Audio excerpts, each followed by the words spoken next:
안녕하세요. 조형관리사 시작하도록 하겠습니다. 이번 시간 세무회계 첫 번째 시간이고요. 제1장 조세 총론 쪽으로 해서 이론 부분 먼저 챙겨보고 예상 문제 풀어보도록 하겠습니다. 핵심 예상 문제.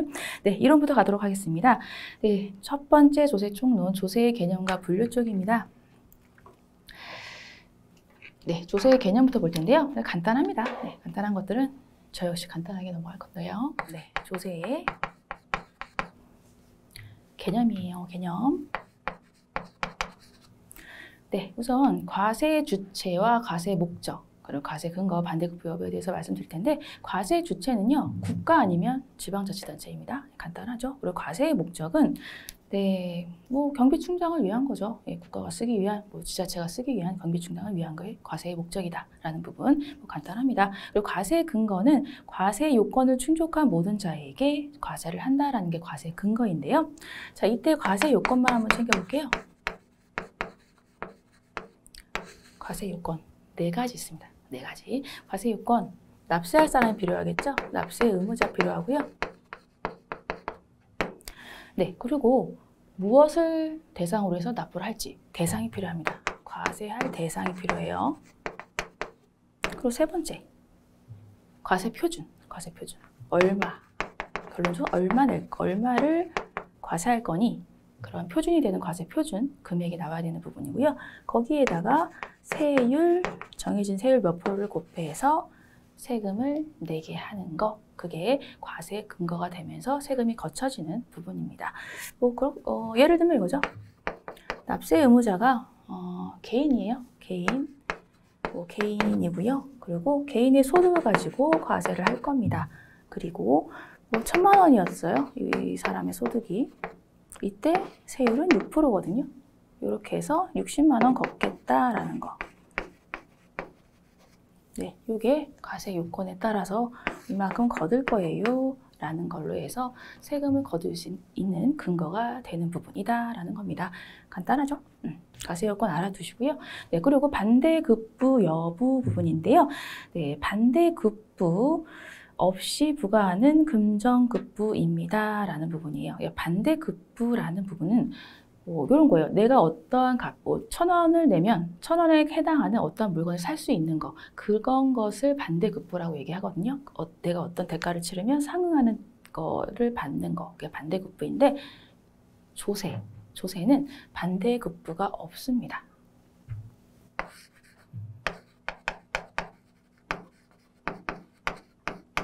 네, 기억해 주세요. 반대급부가 없어요. 그래서 내가 세금을 1억을 내든 10억을 내든 1,000억을 내든 상관없이 똑같은 대우를 받아요. 국민은 똑같은 대우를 받습니다.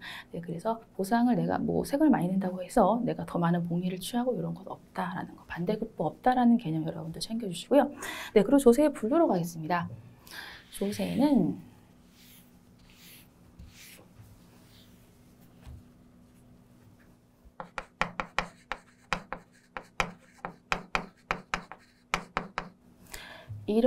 이러한 것으로 해서 분류를 여러 가지로 하고 있는데요. 표에 있는 거 같이 보시면서 얘기를 드릴게요. 일단 과세 주체가 누구이냐에 따라서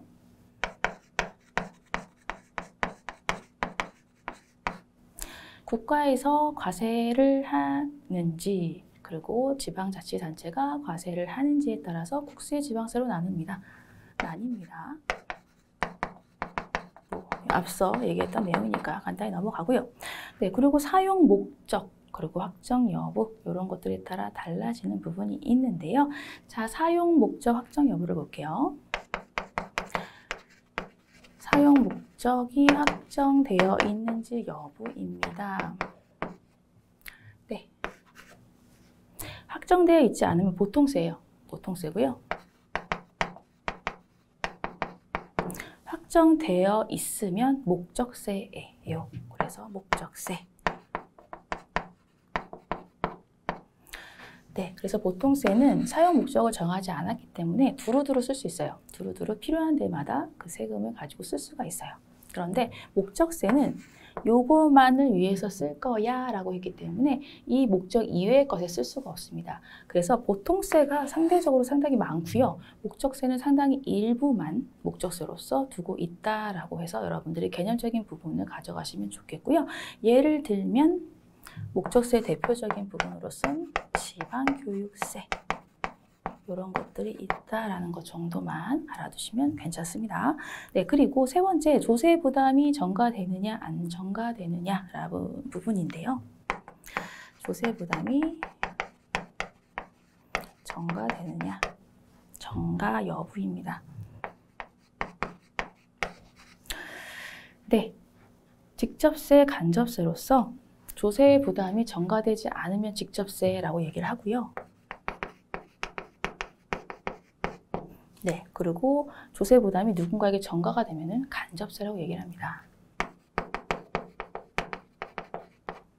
네, 직접세, 간접세 이렇게 해서 전가 여부에 따라 다르고요. 그리고 직접세는 이거예요. 납세 의무자와 그 조세를 부담하는 자, 그 세금을 내는 자가 동일한 경우, 그런 경우는 직접세. 그래서 예를 들면 개인의 소득에 대해서 그 해당되는 개인이 세금을 내는 거, 요건 직접세에 해당되는 부분이에요. 법인세도 마찬가지고 그 법인의 소득에 대해서 그 법인이 내잖아요. 남이 내주지 않잖아요. 그런 것들은 직접세라고 얘기를 하고요. 간접세, 요거는 납세 의무자와 실질적으로 조세를 부담하는 자가 다릅니다. 대표적인 건 부가가치세죠. 우리 뭐 물건 사면 부가가치세 10% 붙잖아요. 그거를 뭐 내가 만든 사람도 아닌데 내가 내잖아요. 사는 사람이 내가 내잖아요. 그런 것들이 간접세입니다. 그래서 이거는 납세 의무자와 세금을 내는 자가 다르다라는 거예요. 그래서 부가가치세가 대표적이다라고 보실 수가 있습니다. 그래서 직접세의 대표적인 건 소득세, 법인세고요. 간접세의 대표적인 건 부가가치세입니다. 네, 이런 예시들을 여러분들 좀 잘 기억을 해주셨으면 좋겠어요. 시험 문제에 뭐 국세이면서 보통세이면서 직접세인 건 무엇입니까? 라는 형식으로 물어보거든요. 그러니까 여러분들이 이렇게 예를 들어드리는 거는 여러분들이 좀 잘 기억해 주셨으면 좋겠습니다. 네, 그리고 자, 더 있어요. 자, 독립된 세원 유무에 따라서 조세의 분류가 또 달라집니다. 독립된 세원 유무. 자, 세원 유무에 따라서 나눠집니다. 어떻게 나눠지느냐? 네, 독립세와 부가세 이렇게 나눠져요. 그래서 독립세, 부가세.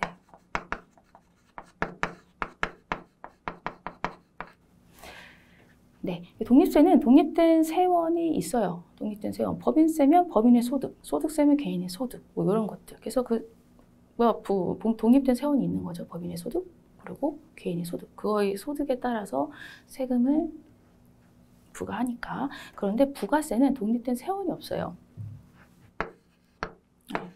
그래서 역시나 이것도 소득세, 법인세 이런 것도 되겠고, 네, 부가세는 독립된 세원이 없어요. 그래서 대표적인 게 교육세거든요. 교육세. 자, 교육세입니다. 근데 뭐 독립된 세원 이런 것들 말 너무 어렵다라고 하시면 그냥 우리가 상식적으로 생각했을 때 부가세, 즉 예를 들었을 때 교육세 이런 것들은 세금을 어떤 기준으로 세금을 거둘 수가 없어요. 뭐 학생 두당 뭐 10만 원을 거둘 거냐, 두당 1억을 거둘 거냐 이렇게 결정할 수가 없잖아요. 그렇기 때문에 요거는 어떠한 세금에다 부과해서 딱 붙어서 세금이 부과된다라고 해서 부가세라고 얘기를 합니다. 네, 그리고 헷갈리시면 안 되는 거 부가가치세 아니에요. 부가세예요. 알겠죠? 네, 그래서 독립된 세원 유무에 따라서 부가세, 교육세 생각하시면 돼요. 학생 두당 뭐 따질 수 없구나. 그런 것들 예로 생각하시면 떠올리실 수 있는 부분이고요. 그리고 과세표준 계산 단위입니다. 네, 그래서 계산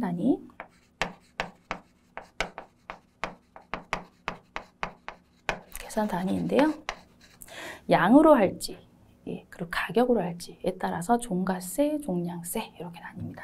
종가세, 그리고 종량세 이렇게 나눠요.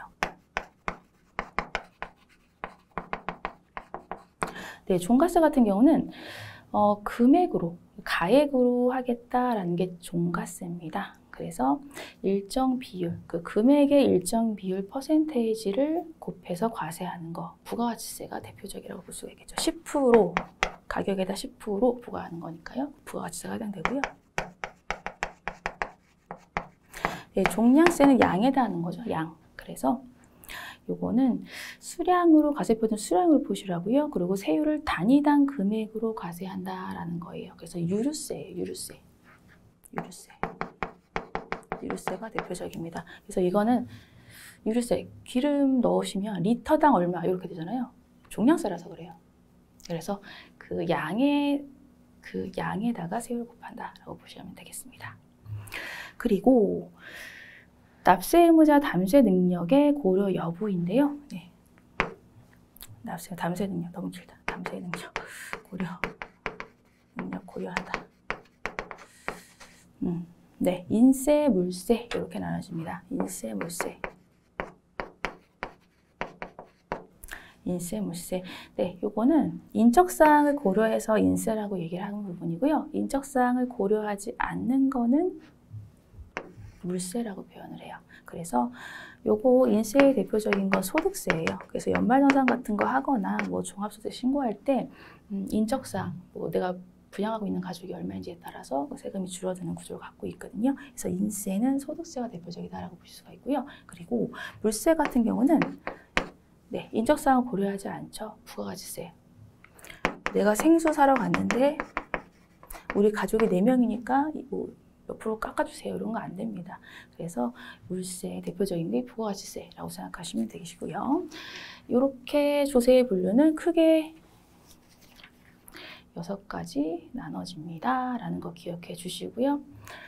시험 문제도 잘 나오는 부분이니까 기본적으로 조세의 분류 이런 것들 기억해 주시고 어떠한 것들이 예로 들어져 있는지 이런 것들도 같이 생각해 주시면 시험 문제 푸실 때 좀 도움이 되실 거라 믿습니다. 네, 그리고 조세법의 기본 원칙으로 해서 두 번째 조세법의 기본 원칙입니다. 네. 조세 법률주의와 조세 평등주의 이렇게 두 가지로 기본 원칙을 두고 있고요. 여러분들 일단 먼저 조세 법률주의, 조세 평등주의 있구나라고 기억해 주셔야 되는 거 중요하고요. 조세 법률주의 그리고 조세 평등주의 이렇게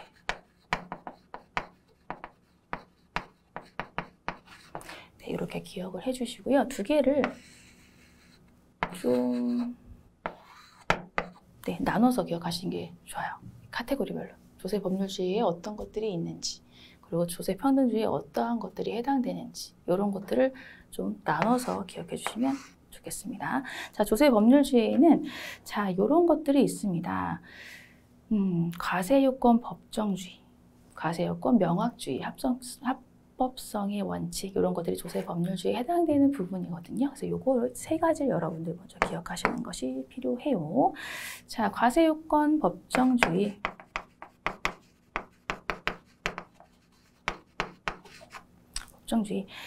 네, 조세 과세요건 부과 징수 절차는 모두 법률로 규정되어야 됩니다. 법률주의에 따른 거다라는 거. 과세요건 법정주의 부분이고요. 그리고 과세요건이 명확해야 됩니다. 그래서 과세요건 명확주의라고 얘기를 합니다. 그래서 이것도 명확해야 된다라는 걸로 해서 조세 법률주의에 해당되는 사항이 들어가고요. 그리고 합법성의 원칙, 네, 요거는 말 그대로 법에 합법해야 된다는 거죠. 법에 맞아야 된다는 부분이기 때문에 이것도 조세 법률주의에 해당되는 부분이다라는 부분입니다. 그래서 이 세 가지는 조세 법률주의에 해당되는 거구나 라고 알아두시고요. 조세 평등주의에는 이런 것들이 있습니다 라는 건데요. 자, 조세 평등주의는 세법의 적용 해석에 있어서 모든 국민을 평등하게 취급해야 된다라는 게 이제 조세 평등주의에 대한 내용인데, 자, 조세 평등주의는 수평적인 평등이 있고요. 네, 수직적인 평등이 있습니다. 예, 이렇게 두 가지 먼저 기억을 해주시고, 자, 그리고 조금 더 들어가서 수평적 공평에는 어떤 것이 있는가를 봤을 때 종합과세, 인적공제, 최저한을 두는 최저한세, 그리고 부당행위 계산 부인 이런 것들이 수평적 평등에 해당되는구나 라고 해서 괄호 안에 있는 거 여러분들 같이 기억해 주시면 조금 더 좋고요. 그리고 수직적 공평 같은 경우는 네, 경제력이 큰 납세자가 경제력이 이제 작은 납세자보다는 더 많은 걸 내는 거, 이게 수직적 공평이라고 얘기를 하는데, 실질과세 원칙 초과 누진세율 구조를 갖게 하는 부분으로 해서 초과 누진세율은 말 그대로 그 누진하는 거거든요. 소득이 올라감에 따라서 그 누진해서 세율을 적용한다라는 게 초과 누진세율 구조인데, 그런 것들은 수직적인 공평을 얻고자 하는 부분입니다. 그래서 여러분들은 우선 조세법률주의와 조세평등주의가 조세법의 기본 원칙에 해당되는 부분이고, 어떠한 것들이 해당되는지 기억을 해주시면 좋습니다. 네, 이렇게 해서 여러분들 기억해 주시고요. 그리고 참고에 우리나라의 조세체계가 있는데, 요거는 지금 외운다고 해서 외워지지는 않는 거예요. 그래서 천천히 공부해 나가시면서 이거는 국세인가 지방세인가, 이거는 목적세일까, 뭐 이런 것들, 직접세일까 간접세일까, 이런 것들이 문제로 나올 때 여러분들이 문제 이제 풀이하면서 나올 때 한 번씩 보시면서 눈에 익히시는 거, 그런 형식으로 공부를 하셔야 됩니다. 지금 다 외운다고 해서 외워질 수 있는 부분은 아니에요. 계속 눈에 익혀주시고 입에 익혀주시고 그래야지 익혀집니다. 네, 그리고 자, 여기까지 하고서 얼마나 이해했는지 우리 핵심 예상 문제를 통해서 볼 텐데요. 네, 1번입니다. 자, 다음은 조세에 관한 설명입니다. 옳지 않은 것은 무엇인가? 라는 부분인데, 조세인은 과세주체 국부에 대한 반대국부입니다. 라는 거죠. 반대국부 없이 과세됩니다. 조세는. 그래서 내가 뭔가 세금을 많이 낸다고 해서 더 많은 보상을 받고 이런 거 없어요. 반대국부 없이. 이게 틀렸고요. 3번으로 골라주시고요. 다음으로 자, 국세이면서 간접세인 것을 모두 고르면 부분인데요. 자, 국세이면서 간접세. 일단 네, 개별소비세, 교통에너지환경세, 그리고 또 하나 주세. 국세이면서 간접세, 주세, 다라아. 이렇게 해서 3번으로 골라주시면 되는 부분이고요. 이제 농어촌 특별세는 국세이면서 부가세, 간접세는 부가세, 그리고 증여세 같은 경우는 국세이면서 직접세, 그 레저세, 이거는 지방세이면서 보통세입니다. 그리고 지방교육세는 지방세이면서 목적세, 그리고 교육세, 이거는 국세이면서 부가세, 네, 그리고 지역자원 시설세는 지방세이면서 목적세예요. 그래서 여기 있는 내용들 여러분들 옆에 있는 우리나라의 조세체계를 보시면서 그렇게 익혀나가시면 좋겠어요. 네, 그리고 국세이면서 간접세인 거는 다라아 이렇게 해서 여러분들 골라주시면 되겠고요.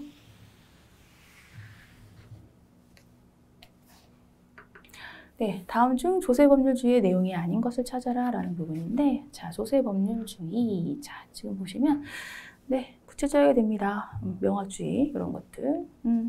맞고요. 3번 요거네요. 국민은 평등하게 취급되어야 합니다. 라는 부분으로 해서 요거는 조세평등주의입니다. 네, 이렇게 해서 내용 정리해 주시면 좋겠고요. 다음으로 조세평등주의를 구현하는 제도로 묶인 것, 이렇게 보면요.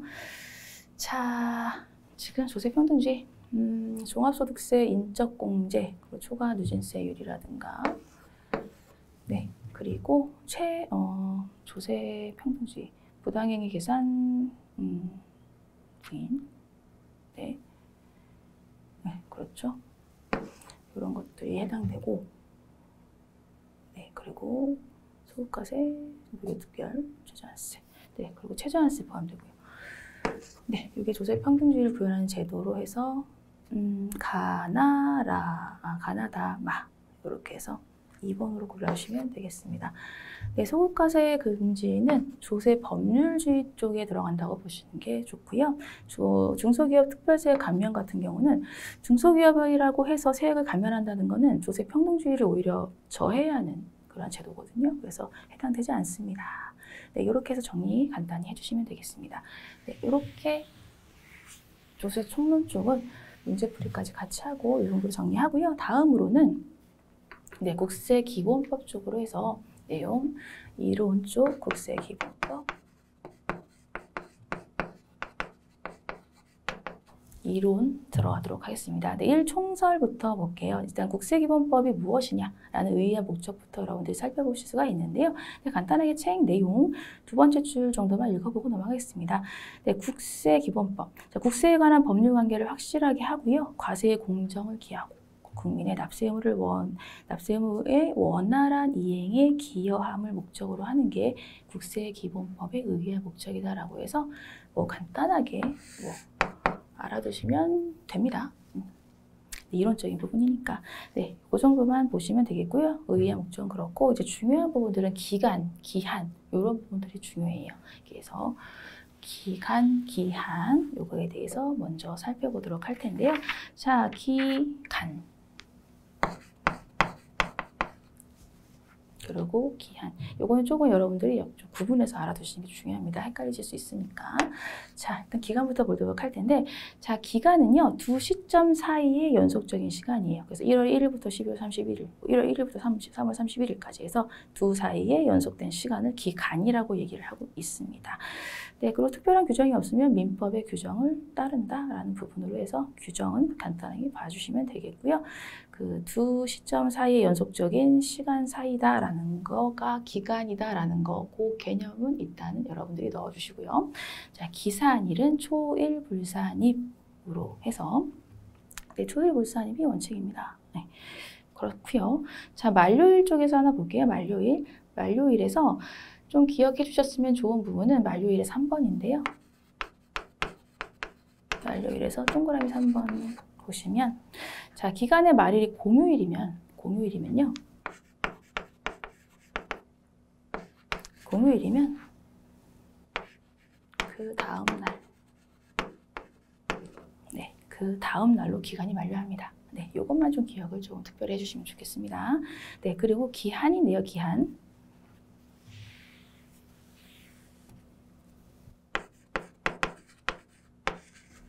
네, 기한은 일정한 시점이에요.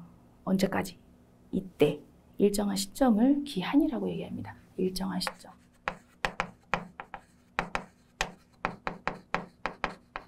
일정한 시점. 그래서 기간하고 좀 다르죠. 네, 그래서 일정한 시점이라는 거 먼저 기억해 주시고요.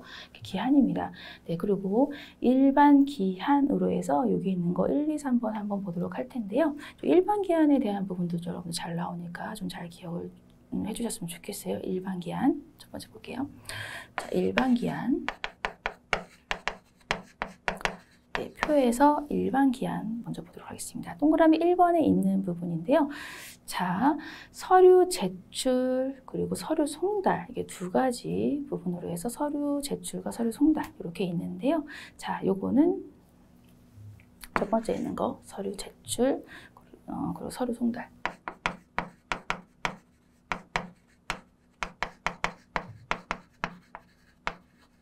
송달하는 거. 예. 이런 경우가 있는데 이때는 도달한 날에 효력이 발생한다고 봅니다. 그래서 도달주의를 따르고 있어요. 도달한 날. 그래서 도달주의다.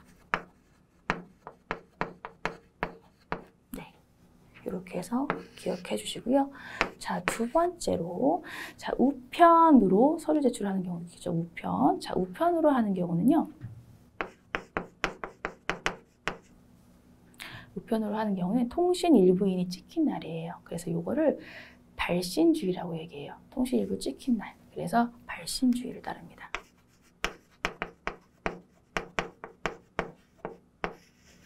네, 그리고 세 번째로는 이런 경우도 있겠죠. 요새 전자신고들 많이 하잖아요. 그래서 전자신고 하는 경우도 있어요. 전자신고. 전자신고는 입력된 때 신고한 걸로 봅니다. 입력된 때. 그래서 입력된 때. 국세통신망에 입력된 때. 네. 이때 신고된 것으로 봅니다. 그래서 지금 이렇게 간단하게 적긴 했지만 이게 글로 이렇게 막 보기에 나오게 되면 헷갈릴 수 있거든요. 여러분들 이런 것들 이렇게 딱딱딱 정리를 해주시고 머릿속에 넣어주시면 좋겠고요. 그리고 두 번째로는 일반 기한 다음에 특례 기한이 있어요. 특례 기한.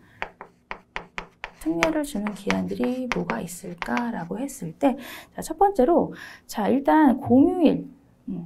기간하고 비슷한데요. 네, 이거는 공휴일인 경우.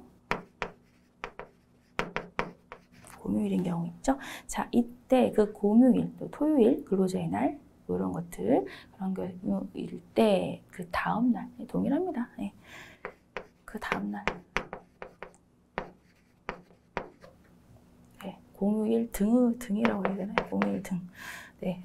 등간에 그 다음 날, 네, 이게 포인트. 그리고 두 번째, 자, 국세정보통신망이 장애가 되는 날. 네, 그런 거, 장애인 경우가 있겠죠. 전자신고 하려고 하는데, 뭐, 서버가 다운되고 안 돼요.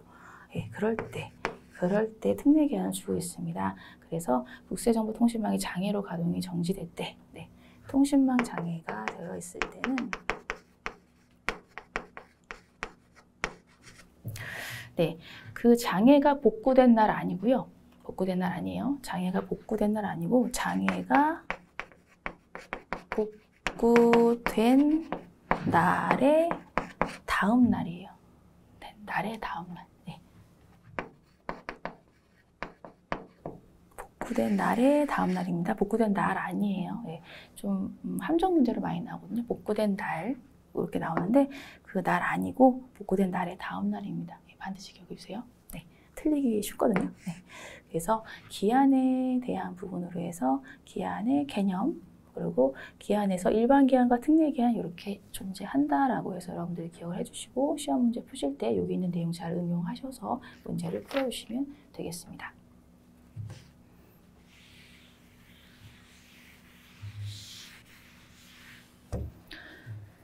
네, 그리고 서류의 송달 부분으로 해서 내용을 보도록 할 텐데요. 서류의 송달.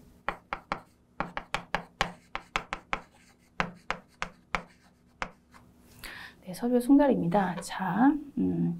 자, 송달 장소라고 해서 서류는 원칙적으로 이제 명의인의 주소나 거소, 뭐 영업소, 사무소 이런 곳에 하는 것을 뭐 원칙으로 하고 있다. 막 이런 걸로 해서 그 송달 장소에 대해서 얘기를 하는 부분은 간단히 넘어가시면 되고요. 중요한 방법은 송달 방법 중이에요. 송달 방법. 네, 이쪽이 좀 중요하다라고 말씀드리고 싶고요. 자, 송달 방법의 원칙으로는 자, 교부 송달, 우편 송달, 전자 송달 이렇게 있습니다. 그래서 원칙은 첫 번째, 네, 원칙으로는 교부 송달,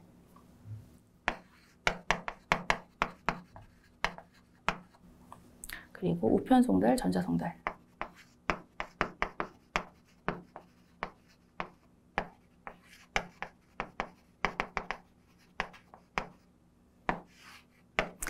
네, 교부 송달. 이거는 송달할 장소에 그 소속 공무원이요. 해당 서류를 송달할 장소에 명의인에게 교부하는 것을 교부 송달이라고 얘기를 합니다. 네, 그렇게 해서 교부 송달은 그렇고요. 우편으로도 송달할 수가 있습니다. 라는 부분인데요. 자, 통상 우편이나 등기 우편으로 할 수가 있습니다. 라는 부분인데, 자, 등기 우편으로 해야 되는 경우가 있어요.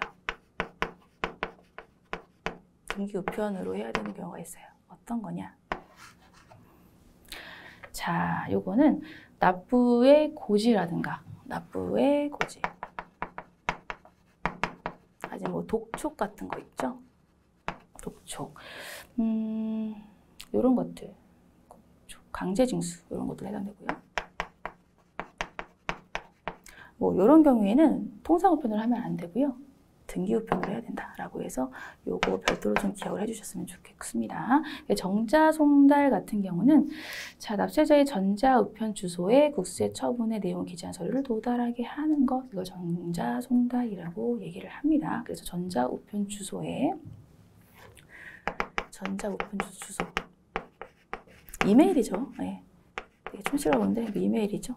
결론은 네, 여기를 통해서 전자로 송달하는 방법도 있다라는 게 이제 송달 방법의 원칙에 해당되는 부분이고요. 그리고 자, 공시 송달로 해서 예외적인 방법. 원칙이 있으면 항상 예외가 있다라고 생각하시면 돼요. 예외적인 방법으로는 공시 송달이 있습니다. 공시 송달.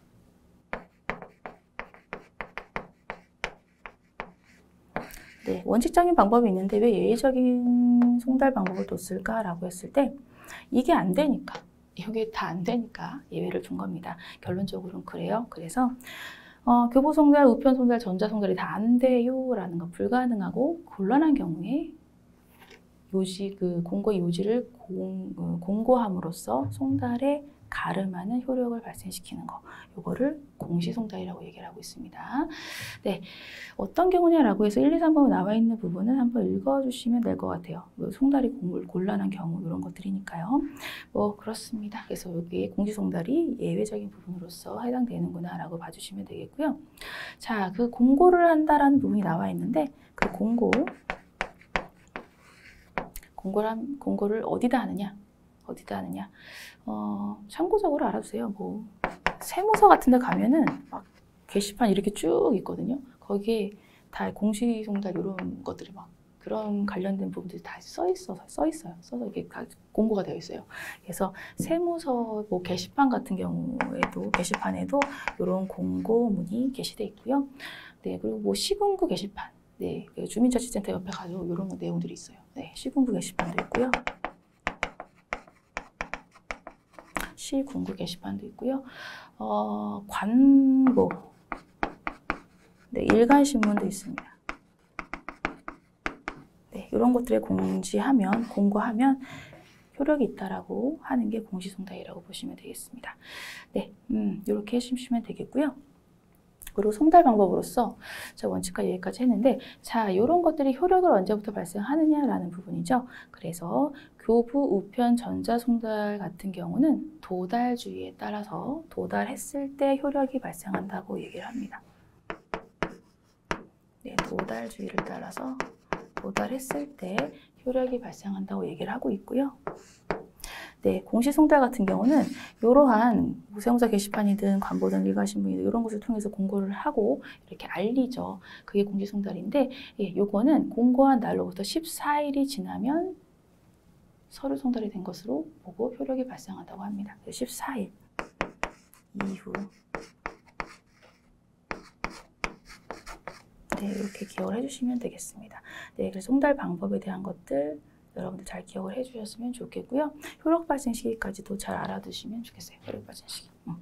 네, 이렇게 해서 서류의 송달 내용까지 봤고요. 그리고 네, 특수관계인이라고 해서 5번째 특수관계인 내용이 있는데, 요거는 다 외울 필요는 없는 사항이라서 간단하게 특수관계인이 어떤 자들인가라고 해서 1, 2, 3번으로 그냥 잠깐 보고만 가겠습니다.